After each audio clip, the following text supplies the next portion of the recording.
People at the back, can you hear me clearly? Okay, good. Have you ever held a question in mind for so long that it becomes part of how you think?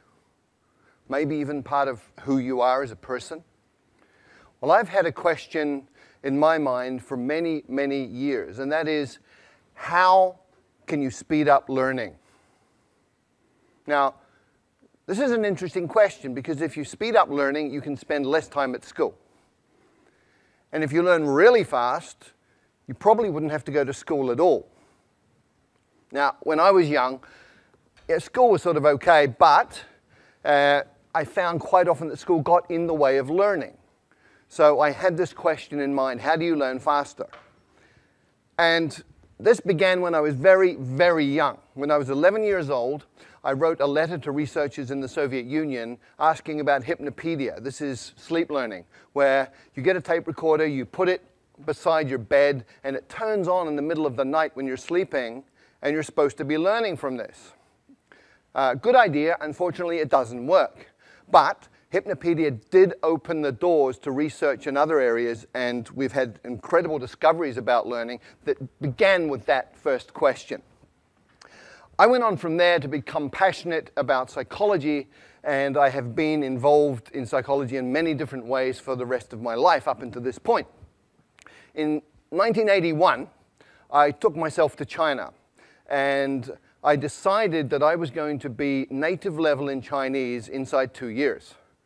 Now, you need to understand that in 1981, everybody thought Chinese was really, really difficult and that a Westerner could study for 10 years or more and never really get very good at it. And I also went in with a different idea, which was taking all of the conclusions from psychological research up to that point and applying them to the learning process. What was really cool was that in 6 months I was fluent in Mandarin Chinese, and it took a little bit longer to get up to native. But I looked around and I saw all of these people from different countries struggling terribly with Chinese. I saw Chinese people struggling terribly to learn English and other languages. And so my question got refined down to, how can you help a normal adult learn a new language quickly, easily, and effectively? Now, this is a really, really important question in today's world. We have massive challenges with environment. We have massive challenges with social dislocation, with wars, all sorts of things going on. And if we can't communicate, we're really going to have difficulty solving these problems. So we need to be able to speak each other's languages. This is really, really important.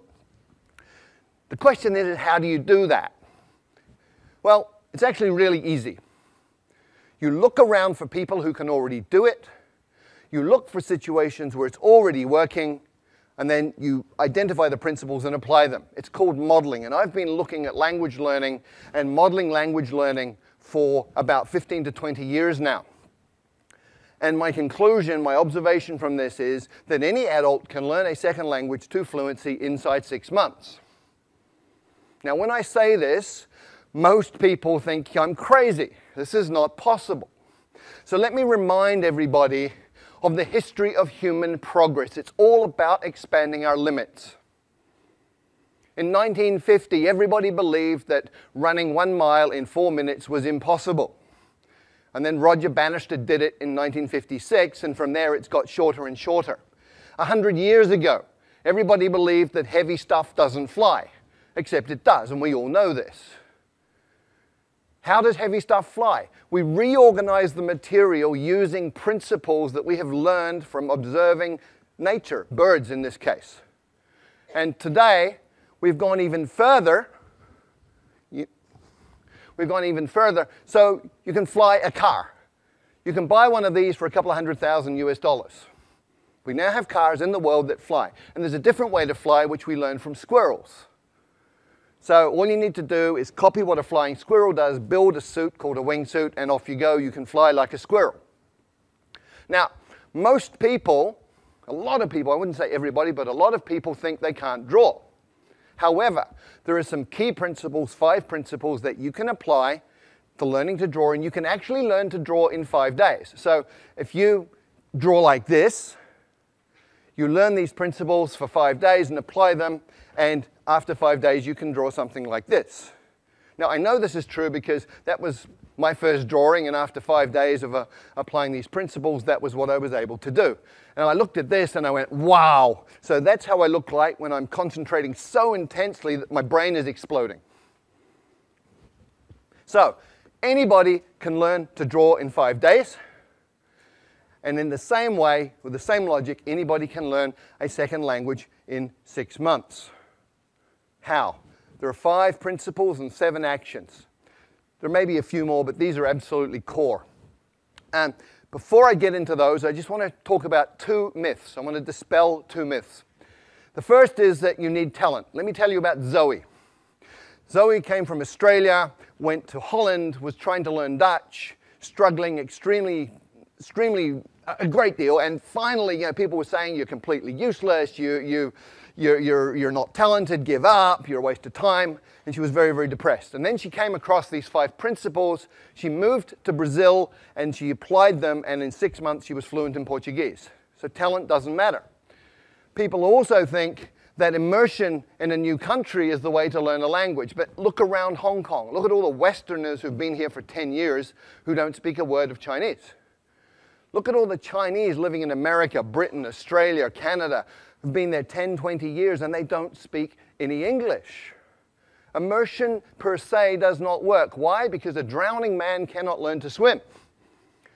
When you don't speak a language, you're like a baby, and if you drop yourself into a context which is all adults talking about stuff over your head, you won't learn.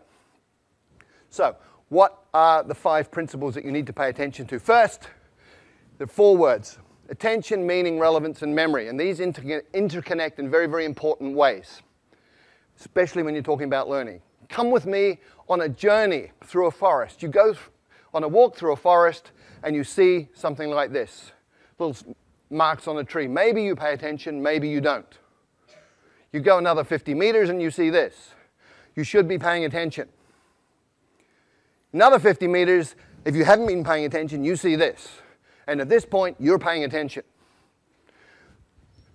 And you've just learned that this is important, it's relevant, because it means this, and anything that is related, any information related to your survival is stuff that you're going to pay attention to, and therefore you're going to remember it. If it's related to your own personal goals, then you're going to pay attention to it. If it's relevant, you're going to remember it. So the first rule, first principle for learning a language is focus on language content that is relevant to you, which brings us to tools. We master tools by using tools, and we learn tools the fastest when they're relevant to us. So let me share a story. A keyboard is a tool. Typing Chinese a certain way, there are methods for this, that's a tool. I had a colleague many years ago who went to night school Tuesday night, Thursday night, 2 hours each time, practicing at home. She spent 9 months and she did not learn to type Chinese. And one night we had a crisis. We had 48 hours to deliver a training manual in Chinese. And she got the job. And I can guarantee you, in 48 hours, she learned to type Chinese because it was relevant, it was meaningful, it was important. She was using a tool to create value. So the second principle for learning a language is to use your language as a tool to communicate right from day one, as a kid does. When I first arrived in China, didn't speak a word of Chinese. And on my second week, I got to take a train ride overnight. I spent 8 hours sitting in the dining car talking to one of the guards on the train. He took an interest in me for some reason. And we just chatted all night in Chinese, and he was drawing pictures and making movements with his hands and facial expressions, and piece by piece by piece, I understood more and more. But what was really cool was 2 weeks later, when people were talking Chinese around me, I was understanding some of this, and I hadn't even made any effort to learn that. What had happened, I'd absorbed it that night on the train, which brings us to the third principle. When you first understand the message, then you will acquire the language unconsciously. And this is really, really well documented now. It's something called comprehensible input. There's 20 or 30 years of research on this. Stephen Krashen, a leader in the field, has published all sorts of these different studies. And this is just from one of them. The purple bars show the scores on different tests for language. The green and the purple people were people who had learned by grammar and formal study. The green ones are the ones who learn by comprehensible input. So comprehension works. Comprehension is key. And language learning is not about accumulating lots of knowledge. In many, many ways, it's about physiological training. A woman I know from Taiwan did great in English at school. She got A grades all the way through, went through college, A grades, went to the US and found she couldn't understand what people were saying. And people started asking her, "Are you deaf?" And she was English deaf. Because we have filters in our brain that filter in the sounds that we are familiar with, and they filter out the sounds of languages that we're not. And if you can't hear it, you won't understand it. If you can't understand it, you're not going to learn it. So you actually have to be able to hear these sounds. And there are ways to do that, but it's physiological training. Speaking takes muscle. You've got 43 muscles in your face. You have to coordinate those in a way that you make sounds that other people will understand. If you've ever done a new sport for a couple of days and you know how your body feels, hurts, if your face is hurting, you're doing it right. And the final principle is state, psychophysiological state. If you're sad, angry, worried, upset, you're not going to learn, period. If you're happy, relaxed, in an alpha brain state, curious, you're going to learn really quickly. And very specifically, you need to be tolerant of ambiguity. If you're one of those people who needs to understand 100% every word you're hearing, you will go nuts because you'll be incredibly upset all the time because you're not perfect. If you're comfortable with getting some, not getting some, just paying attention to what you do understand, you're going to be fine, you'll be relaxed, and you'll be learning quickly. So based on those 5 principles, what are the 7 actions that you take? Number 1, listen a lot. I call it brain soaking. You put yourself in a context where you're hearing tons and tons and tons of the language, and it doesn't matter if you understand it or not. You're listening to the rhythms, you're listening to patterns that repeat, you're listening to things that stand out. So just soak your brain in this. The second action is you get the meaning first, even before you get the words. And you go, well, how do I do that? I don't know the words. Well, you understand what these different postures mean. Human communication is body language in many, many ways. So much body language.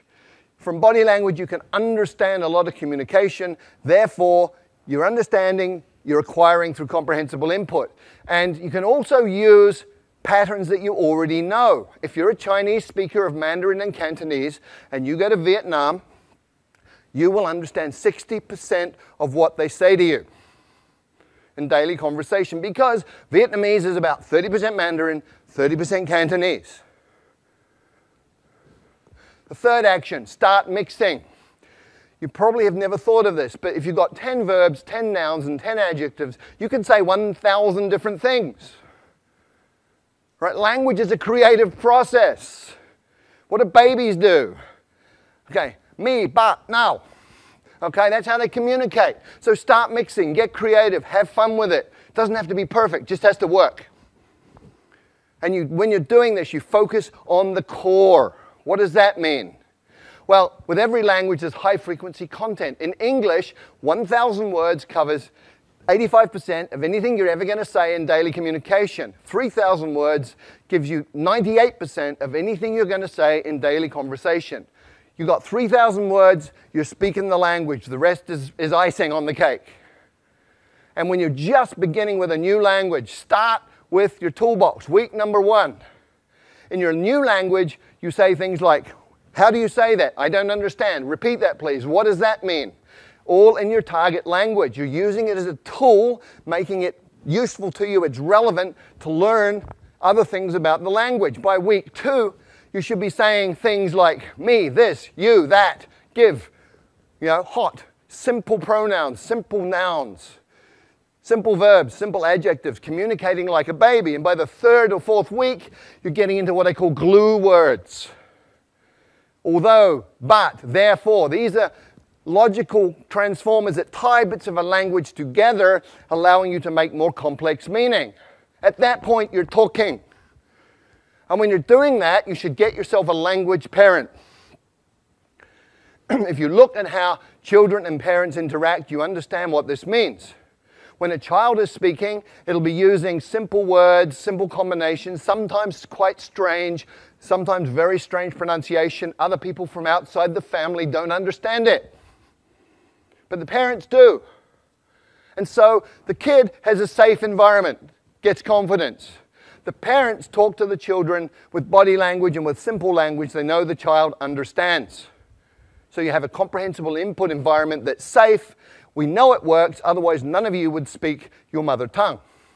So you get yourself a language parent who's somebody interested in you as a person who will communicate with you essentially as an equal, but pay attention to help you understand the message. There are 4 rules of a language parent. Spouses, by the way, are not very good at this, okay? But the 4 rules are, first of all, they will work hard to understand what you mean, even when you're way off beat. Secondly, they will never correct your mistakes. Thirdly, they will feed back their understanding of what you're saying so that you can respond appropriately and get that feedback. And then they will use words that you know. The 6th thing you have to do is copy the face. You've got to get the muscles working right so you can sound in a way that people will understand you. There's a couple of things you do. One is you need to hear how it feels and feel how it sounds, which means you have a feedback loop operating in your face. But ideally, if you can look at a native speaker and just observe how they use their face, let your unconscious mind absorb the rules, then you're going to be able to pick it up. And if you can't get a native speaker to look at, you can use stuff like this. Sing, song, king, sung, hung. And the final idea here, the final action you need to take is something that I call direct connect. What does this mean? Well, most people learning a second language sort of take the mother tongue words and the target words and go over them again and again in their mind to try and remember them. Really inefficient. What you need to do is realize that everything you know is an image inside your mind, it's feelings. If you talk about fire, you can smell the smoke, you can hear the crackling, you can see the flames. So what you do is you go into that imagery and all of that memory and you come out with another pathway. So I call it same box, different path. You come out that pathway and you build it over time. You become more and more skilled and just connecting the new sounds to those images that you already have and to that internal representation. And over time, you even become naturally good at that process that becomes unconscious. So there are 5 principles that you need to work with, 7 actions. If you do any of them, you're going to improve. And remember, these are things under your control as the learner. Do them all. You're going to be fluent in the second language in 6 months. Thank you.